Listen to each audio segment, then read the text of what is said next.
2022년 12월 26일 새벽입니다. 여러분, 그날을 기억하시나요? 북한 드론 5대가 우리 영공을 침범했습니다. 한 대는 서울 도심 상공까지 날아왔습니다. 용산 대통령실 인근까지 접근했습니다. 우리 군은 전투기를 띄웠습니다. 공격 헬기도 출격했습니다. 그런데 결과는요? 격추 실패. 단 한 대도 잡지 못했습니다. 더 황당한 건 따로 있습니다. 그날 우리 군이 출격시킨 KA-1 경 공격기 한 대가 추락했습니다. 드론한테 맞은 게 아닙니다. 착륙쯤에 사고가 난 겁니다. 북한 드론 한 대도 못 잡고 우리 비행기가 먼저 떨어졌습니다. 이 장면 그냥 군사적 실패로 보시면 안 됩니다. 이건 경제적 구조의 실패입니다. 도대체 왜 이런 일이 벌어진 걸까요? 오늘 우리는 그 구조를 끝까지 추적할 겁니다. 그리고 그 추적이 끝나는 지점에서 아주 불편한 진실 하나를 마주하게 됩니다. 우리가 수십조 원을 쏟아부은 방공망이 가장 싸구려 위협 앞에서 무력했다는 것. 자, 지금 시작합니다. 첫 번째 단서입니다. 북한 드론은 얼마짜리일까요? 2022년 12월 격추된 북한 드론의 잔해 분석 결과가 나왔습니다. 국방부가 공개한 자료에 따르면 북한 드론에서 나온 부품들은 대부분 중국산 상용 부품이었습니다. 일본제 카메라 모듈, 중국산 배터리와 모터. 전문가들이 추정한 제조 원가는 대당 수백만 원에서 많아야 2천만 원 수준입니다. 어떤 분석가는 부품만 따지면 500만 원도 안 된다고 했습니다. 그러니까 쿠팡에서 살 수 있는 부품들로 만든 드론이 서울 하늘을 날아다닌 겁니다. 자, 이제 우리가 이걸 막으려면 뭐가 필요했을까요? 당시 우리 군이 동원한 전력을 보겠습니다. KA-1 경공격기 출격 비용, 출격 한 번에 수천만 원 수준으로 추정됩니다. 공격 헬기 AH-64 아파치, 시간당 운용 비용이 약 수백만 원에서 천만 원대로 알려져 있습니다. 전투기 FA-50도 동원됐습니다. 이 전력들이 서울 상공을 몇 시간 동안 날아다녔습니다. 그런데 격추는요? 없었습니다. 비용은 썼는데 결과가 없었습니다. 왜 그랬을까요? 여기서 핵심 개념이 등장합니다. 교전 비용 비대칭입니다. 교전 비용 비대칭이란 공격하는 쪽이 쓰는 비용과 방어하는 쪽이 쓰는 비용 사이의 격차가 비정상적으로 벌어지는 상황을 말합니다. 쉽게 말하면 상대는 500만 원을 썼는데 나는 수억 원을 써야 하는 상황입니다. 그리고 이 비대칭이 심해질수록 방어하는 쪽이 경제적으로 먼저 무너집니다. 물리적으로 지기 전에 돈이 먼저 바닥나는 겁니다. 그런데 문제는 이게 단 한 번의 사건이 아니라는 겁니다. 두 번째 단서입니다. 북한의 드론 전략을 봐야 합니다. 북한이 드론을 집중하기 시작한 건 언제부터일까요? 2012년경부터 북한은 드론 부대를 본격적으로 편성한 것으로 알려져 있습니다. 현재 북한이 보유한 드론 수량에 대해 한국 국방부는 수백 대에서 최대 수천 대 수준으로 추정합니다. 정확한 숫자는 기밀이지만 국회 국방위원회에 제출된 자료에서는 상당한 규모의 드론 전력이 언급된 바 있습니다. 그리고 여기서 중요한 게 있습니다. 북한이 이란의 드론 전술을 연구하고 있다는 점입니다. 이란의 샤헤드 136 기억하시죠? 2만 달러짜리 자폭 드론입니다. 이걸로 사우디 정유시설을 타격해서 2조 원의 피해를 입혔습니다. 북한은 이 전술을 눈여겨봤을 겁니다. 왜냐면 북한에게 이건 완벽한 게임 체인저이기 때문입니다. 핵무기나弾道미사일은 쓰기가 어렵습니다. 국제사회의 반응이 너무 극단적이니까요. 그런데 드론은요? 회색지대 전술이라고 합니다. 회색지대 전술이란 전면전은 아니지만 명백한 도발도 아닌 애매한 영역에서 상대를 지속적으로 압박하는 전략입니다. 서울 상공을 날아다니는 드론. 격추하면 긴장이 고조되고 못 잡으면 창피합니다. 쏘지도 못하고 그냥 두지도 못하는 딜레마. 이게 북한이 원하는 상황입니다. 그렇다면 이 딜레마를 만들어낸 구조적 문제는 뭘까요? 세 번째 단서를 보겠습니다. 우리 방공망의 구조를 해부해 보겠습니다. 한국의 방공체계는 크게 세 층으로 구성됩니다. 높은 하늘은 패트리엇과 사드가 맞습니다. 중간 하늘은 천궁 미사일이 담당합니다. 그런데 낮은 하늘은요? 여기가 문제입니다. 고도 1km 이하, 저고도 영역. 드론이 주로 날아다니는 그 높이. 이 구간을 담당하는 시스템이 상대적으로 취약합니다. 왜 이렇게 됐을까요? 냉전 시대 군사 설계 논리로 돌아가야 합니다. 한국의 방공망은 주로 북한의 전투기, 폭격기, 탄도미사일을 막는데 최적화되어 있었습니다.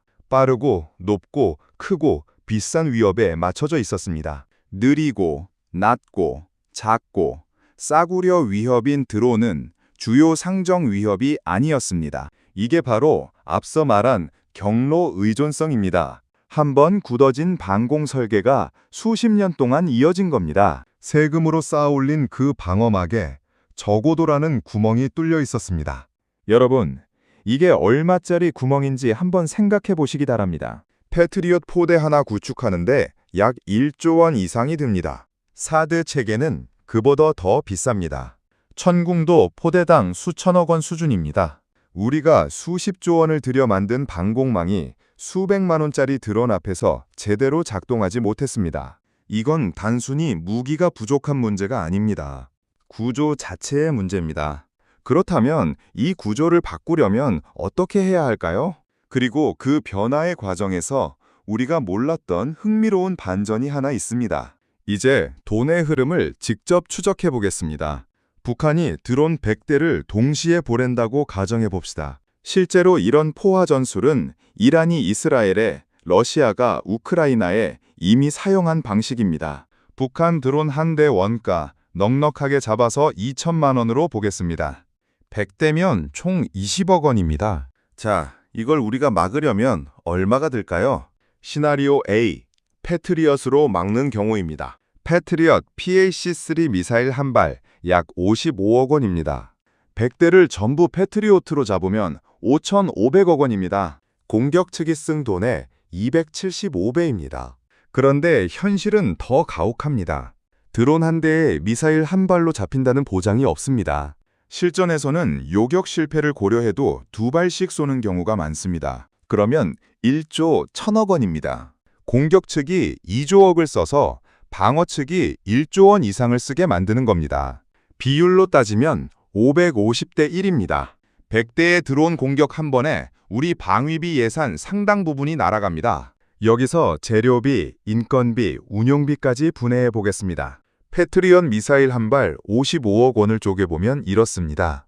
유도 탄두 및 폭발물 소재 약 15억 원 추정, 정밀 유도 전자 장비 약 20억 원 추정, 로켓 추진체 및 케이스 약 10억 원 추정, 생산 인건비 및 품질 검사 약 5억 원 추정, 조달 마진 및 운반 비용 약 5억 원 추정.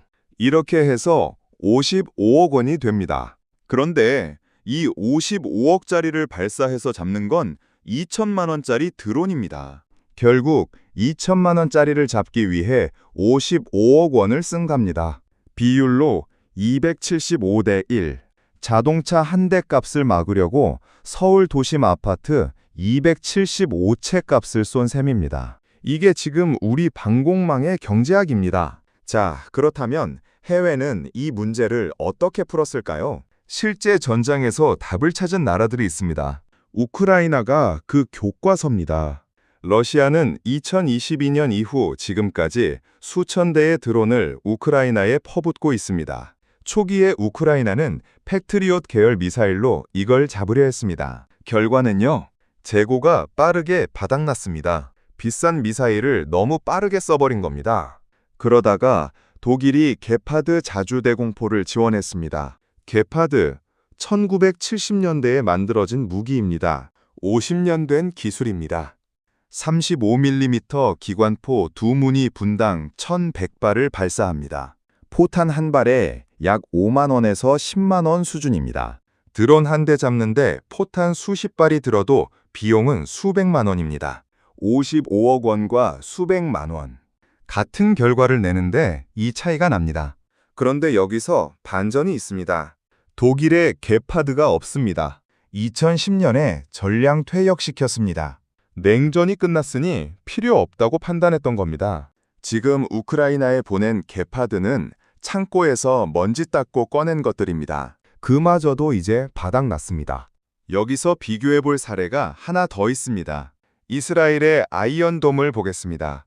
타미르 요격 미사일 한 발에 약 7천만 원입니다. 가자 지구에서 날아오는 로켓, 원가가 수십만 원짜리를 7천만 원으로 잡습니다. 이스라엘이 감당하고 있는 이유는 미국의 지원이 있기 때문이기도 합니다. 한국은요, 우리가 직접 감당해야 합니다. 그리고 그 비용을 내는 건 결국 납세자인 여러분입니다. 이 사실 기억해 두시기 바랍니다. 그렇다면 이 문제에 대한 현실적인 해답은 어디에 있을까요? 뜻밖의 장소에서 답이 나오고 있습니다. 지금부터는 한국 이야기입니다. 비호복합이라는 무기를 들어보셨나요? 아마 익숙하지 않으신 분들이 많을 겁니다. 이 무기가 왜 갑자기 중요해졌는지 구조적으로 설명해 드리겠습니다. 비호복합은 30mm 기관포와 신궁 지대공 미사일을 결합한 한국형 자주대공포 시스템입니다. 2000년대 초반에 개발됐습니다. 원래 용도는 북한의 헬리콥터나 저공 침투기를 막는 것이었습니다. 그런데 드론 전쟁 시대가 오면서 이 무기의 용도가 갑자기 달라졌습니다. 30mm 기관포는 빠른 연사 속도로 드론을 향해 포탄을 퍼붓습니다. 포탄 한 발에 5만 원에서 8만 원. 드론 한 대 잡는데 수십 발이 들어도 비용은 수백만 원입니다. 독일 게파드와 같은 원리입니다. 여기에 신궁 미사일로 조금 더 먼 거리의 드론이나 헬기를 정밀 타격합니다. 신궁 한 발, 약 2억 원에서 3억 원으로 알려져 있습니다. 패트리엇의 55억 원과 비교하면 20분의 1 수준입니다. 이 비용 구조가 핵심입니다. 그런데 여기서 우리가 주목해야 할 게 있습니다. 이 무기가 원래 북한 위협을 상정해서 만들어졌다는 점입니다. 한반도의 작전 환경, 산악지형, 우리 군의 교리와 운용 방식에 맞춰 설계된 겁니다. 그 말은 곧 비호가 북한 드론에 대응하는데 구조적으로 잘 맞는다는 뜻이기도 합니다. 그런데 아이러니가 있습니다. 비호는 중동 수출을 먼저 논의하고 있습니다. 우리 코앞의 위협에 쓰기 전에 해외 수출 논의가 먼저 불거진 겁니다. 왜 그런 역설이 생겼을까요? 다시 한번 공감 포인트로 돌아오겠습니다. 여러분이 살고 있는 곳이 어디냐에 따라 이 이야기가 달라집니다. 경기도 파주나 고향에 사시는 분들, 비무장지대에서 불과 수십 킬로미터 떨어진 곳입니다. 2022년 12월 그날 북한 드론이 날아온 경로 중 하나가 그쪽 방향이었습니다. 그날 새벽 경기 북부 지역 주민들 중 일부는 방공 경보를 들었습니다. 아이를 데리고 이불 속에 웅크렸던 가족이 있었습니다. 뭔가 떨어지지 않을까? 얼마나 더 날아올까? 우리 군이 막아줄까? 그 불안이 새벽 내내 이어졌습니다. 그런데 아침에 뉴스를 보니 격추 실패였습니다. 그 가족이 느낀 감정이 뭔지 상상해 보시기 바랍니다. 서울에서 직장 다니시는 분들도 마찬가지입니다. 용산 근처에서 일하거나 사시는 분들. 그날 드론 한 대가 그 인근 상공을 날아다녔습니다. 출근 준비하다가 뉴스로 접한 분들 어떤 기분이셨을까요? 그리고 이게 한 번이 아닐 수 있다는 것. 오히려 북한이 이 전술의 효과를 확인했다면 다음번에는 더 많은 드론을 보낼 수 있다는 것. 그 불안이 지금도 사라지지 않았습니다. 이게 단순한 군사 안보 문제가 아닌 이유입니다. 이건 우리 일상의 문제입니다. 자, 이제 핵심 구조의 역설을 짚어보겠습니다. 북한은 왜 드론 전술에 집중하는 걸까요? 여기서 게임 이론이 등장합니다. 게임 이론이란 두 플레이어가 서로의 선택을 예측하면서 자신에게 유리한 전략을 선택하는 수학적으로 분석하는 경제학 분야입니다. 쉽게 말하면 상대가 어떻게 나올지 보면서 내가 어떻게 할지 결정하는 전략입니다. 북한의 입장에서 보겠습니다. 핵무기는 최후의 수단입니다. 탄도미사일은 국제사회에 강력한 대응을 불러옵니다. 재래식 전면전은 소모전이고 결국 한국과 미국을 이기기 어렵습니다. 그런데 드론은요? 비용이 극히 낮습니다. 책임 소재가 애매합니다. 국제사회의 반응이 모호합니다. 그리고 가장 중요한 게 있습니다. 상대방이 경제적으로 비대칭 비용을 감수해야 합니다. 북한이 500만 원짜리 드론을 보내면 한국은 수십억 원을 써야 합니다. 이걸 수백 번 반복하면 어떻게 될까요? 한국의 방어 예산에 구멍이 납니다. 방어 미사일 재고가 줄어듭니다. 군사적 준비 태세가 약해집니다. 전면전 없이 이길 수 있는 겁니다. 경제적으로 이게 북한이 드론에 투자하는 전략적 이유입니다. 그리고 우리는 이 게임의 규칙을 바꿔야 합니다. 그 규칙을 바꾸는 방법은 뭘까요? 규칙을 바꾸는 데 필요한 경제학 개념이 있습니다. 억지력의 경제학입니다. 억지력이란 상대방이 공격했을 때 얻는 이익보다 받는 피해가 더 크다는 것을 확신시켜 애초에 공격 자체를 하지 못하게 만드는 전략입니다. 핵 억지력이 대표적인 예입니다. 드론 위협에 대한 억지력은 어떻게 만들까요? 북한이 드론 500만 원을 쏘면 한국이 수억 원을 써야 하는 구조. 이걸 바꿔야 합니다. 북한이 드론 500만 원을 쏘면 한국도 수백만 원으로 격추할 수 있어야 합니다. 그러면 북한 입장에서 드론 전술의 경제적 매력이 사라집니다. 비용이 비슷해지면 드론을 쏘는 의미가 없어지는 겁니다. 이게 비호호 복합이 전략적으로 중요한 이유입니다. 30mm 기관포로 드론을 수백만 원에 격추하는 능력. 이 능력이 억지력의 경제학을 작동시킵니다. 그런데 현재 비호호 복합에는 한계가 있습니다. 솔직하게 말씀드리겠습니다. 현재 비호의 레이더 시스템은 2차원입니다. 2차원 레이더는 방위와 거리는 알지만 고도 정보가 정밀하지 않습니다. 소형 드론, 특히 FPV 드론처럼 아주 작은 무인기는 탐지 자체가 어렵습니다. FPV 드론이란 1인칭 시점으로 조종하는 소형 자폭 드론입니다. 러시아가 우크라이나에서 전차를 파괴하는 데 쓰고 있는 그겁니다. 이 드론의 원가는 겨우 수십만 원 수준입니다. 북한이 이런 소형 드론을 대량으로 개발할 경우 현재 비호로는 탐지가 쉽지 않습니다. 이 한계를 인식하고 개량이 추진되고 있습니다. 비호의 개량 방향을 보겠습니다. 첫째, 레이더 교체입니다. 2차원 레이더를 3차원 ASA 레이더로 바꾸는 겁니다. ASA 레이더는 능동 전자주사 배열 레이더의 줄임말입니다. 기계적으로 회전하는 기존 레이더와 달리 전자적으로 빔을 조종해서 여러 방향을 동시에 훨씬 빠르게 탐지합니다. 새와 드론을 구분하고 드론의 고도와 속도까지 정밀하게 파악할 수 있습니다. 소형 드론 탐지 능력이 획기적으로 올라갑니다. 둘째, 30mm 어헤드탄 도입입니다. 어헤드탄이란 표적 근처에서 폭발하면서 텅스텐 파편 수백 개를 퍼뜨리는 포탄입니다. 공중 산탄총이라고 생각하시면 됩니다. 소형 드론처럼 작은 표적은 직격보다 파편으로 잡는 게 훨씬 효과적입니다. 명중률이 올라가면 격추에 필요한 포탄 수가 줄어들고 비용도 낮아집니다. 셋째, 사격 통제 시스템 국산화입니다. 비호위의 일부 핵심 부품이 외산에 의존해 있었습니다. 이를 완전히 국산화하면 수출할 때 다른 나라의 기술 수출 통제를 받지 않아도 됩니다. 독립적으로 납품하고 유지 보수하고 개량할 수 있게 됩니다. 넷째, 차량 플랫폼 다양화입니다. 현재 비호는 주로 궤도 차량 기반입니다.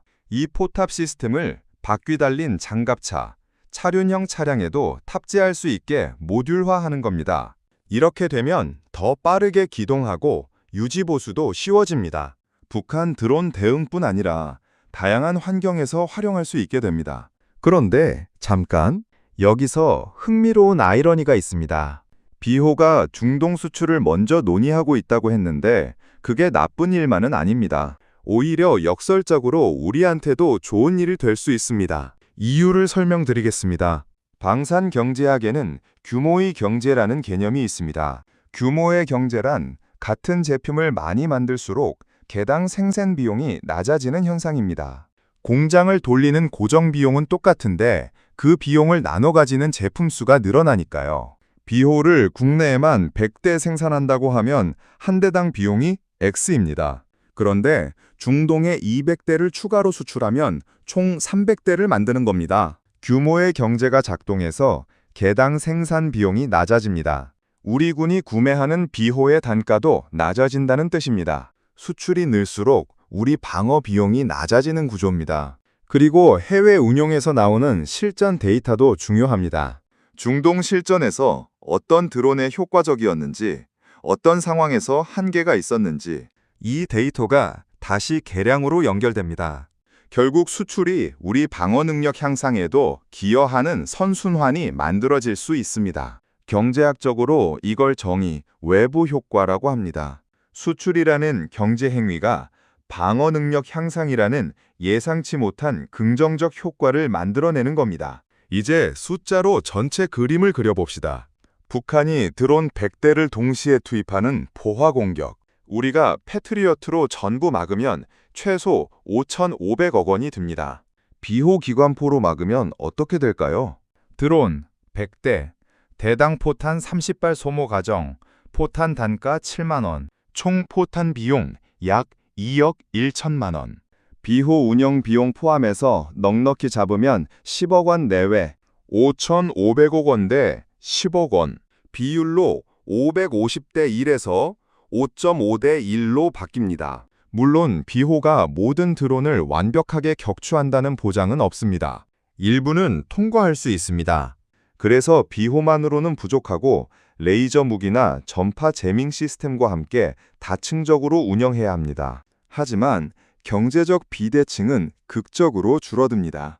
이 숫자의 차이가 억지력의 차이를 만들어냅니다. 북한 입장에서 계산이 달라지는 겁니다. 드론 100대로 10억 원짜리 피해를 주는데 우리도 10억 원을 써서 막아낸다면 그 전술의 경제적 의미가 사라집니다. 결국 북한이 드론 전술을 포기하거나 더 비싼 다른 방법을 찾아야 합니다. 그게 억지력의 경제학이 작동하는 방식입니다. 미래를 전망해 보겠습니다. 드론 위협은 더 진화합니다. 기술이 발전할수록 드론은 더 작아지고 더 정밀해집니다. 상용 부품 가격도 계속 내려갑니다. 북한이 FPV 드론 대량 생산 체계를 갖추면 원가 수십만 원짜리 자폭 드론 수천 대를 동시에 보낼 수도 있습니다. 이건 SF 이야기가 아닙니다. 러시아와 우크라이나 전장에서 이미 현실이 됐습니다. AI가 결합되면 더 무서워집니다. AI 자율 드론 군집. 각 드론이 스스로 경로를 결정하고 방어 시스템을 회피하고 표적을 선택합니다. 사람이 개입 없이도 작동합니다. 이걸 막으려면 방어도 AI가 필요합니다. 사람이 판단하고 버튼 누르는 속도로는 감당이 안 됩니다. 자동 표적 인식, 자동 우선순위 설정, 자동 교전. 이 방향으로 비호의 다음 세대가 설계돼야 합니다. 그리고 전파 제밍 시스템과의 결합도 중요합니다. 드론은 GPS와 무선 신호로 작동합니다. 이 신호를 교란하면 드론이 길을 잃거나 추락합니다. 발사 비용이 거의 전기료 수준인 전자전 수단입니다. 비호 기관포, 전파 제밍, AI 자동 탐지가 하나의 시스템으로 통합되면 적어도 방어의 경제학이 완전히 바뀝니다. 이게 한국 방산이 가야 할 방향입니다. 해결책을 정리해드리겠습니다. 첫째, 방어 계층화입니다. 모든 드론을 비싼 미사일로 잡으려는 전략을 바꿔야 합니다. 소형 저속 드론은 기관포와 전파 제밍으로, 중형 드론은 저비용 미사일과 기관포 복합으로, 고성능 순항 미사일은 고성능 방공 미사일로, 위협 수준에 맞는 요격 수단을 층층이 배치하는 겁니다. 이게 방어 비용을 극적으로 낮춥니다.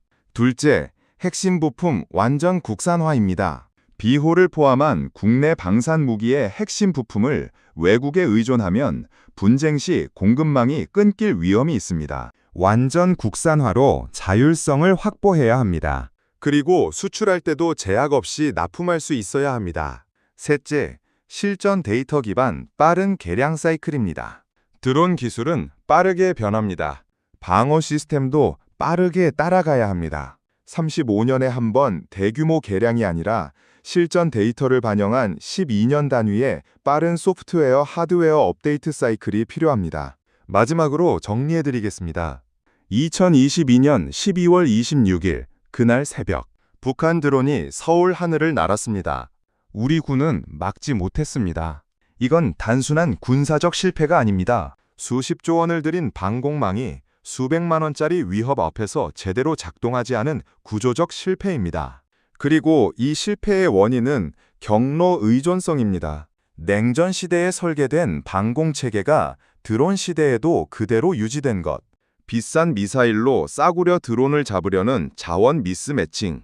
북한은 이 구조를 정확히 파악하고 전략적으로 활용하고 있습니다. 게임 이론적으로 완벽한 선택을 하고 있습니다. 그 게임의 규칙을 우리가 바꿔야 합니다. 비호복합이 그 규칙을 바꾸는 도구 중 하나가 될 수 있습니다.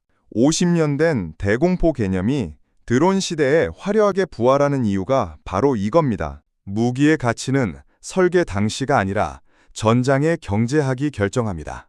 그리고 지금 그 경제학이 완전히 새로 쓰이고 있습니다. 여러분께 한 가지 질문을 드리겠습니다. 2022년 12월 그날, 여러분은 어디에 계셨나요?